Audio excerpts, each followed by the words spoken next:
పిల్లలు, అందరు ఎలా ఉన్నారు? బాగా ప్రాక్టీస్ చేస్తున్నారు కదా? అయితే లాస్ట్ క్లాస్లో మనం 3వ జంట స్వరం నేర్చుకున్నాం కదా.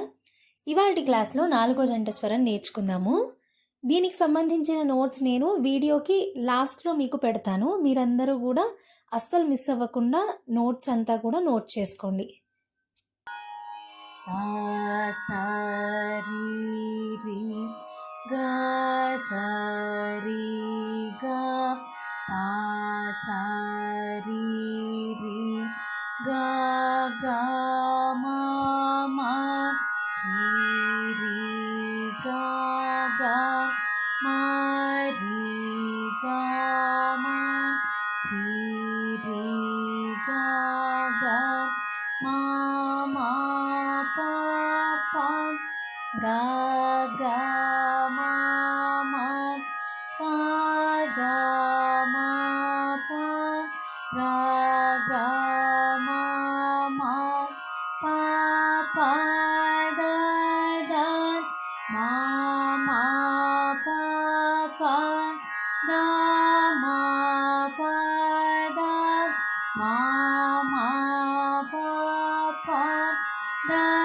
దా ని ని పా పా దా దా ని పా దా ని పా పా దా దా ని ని సా సా సా సా ని ని దా సా ని దా సా సా ని ని దా దా పా పా ని ని దా దా పా ని దా పా ని ని దా దా పా పా మా మా దా దా పా పా మా దా పా మా దా దా పా పా మా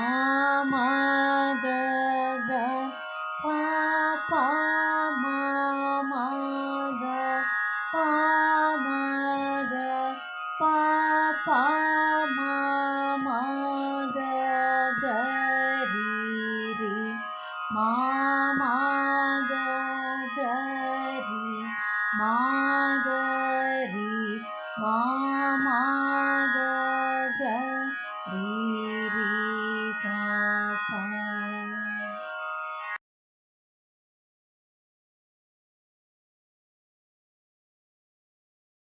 నాలుగో జంట స్వరం నేర్చుకున్నారు కదా. సో ఈ 4వ జంట స్వరాన్ని, అలాగే నేను లాస్ట్ క్లాసెస్లో చెప్పిన 3rd జంట స్వరం, అలాగే ఫస్ట్, సెకండ్, థర్డ్, ఫోర్త్, ఈ 4 కూడా బాగా ప్రాక్టీస్ చేసి నెక్స్ట్ క్లాస్ కల్లా పర్ఫెక్ట్ అయిపోండి. సో మనం నెక్స్ట్ క్లాస్లో 5th నేర్చుకుందాం. మీ అందరికి కూడా ఈ వీడియో నచ్చిందా? నచ్చినట్టయితే లైక్ చేయండి, షేర్ చేయండి, కమెంట్ చేయండి. అలాగే ఇలాంటి మరెన్నో వీడియోస్ కోసం గాయత్రీస్ ట్యూన్స్ అండ్ టేల్స్ ఛానల్ని సబ్స్క్రైబ్ చేసుకోవడం మర్చిపోకండి.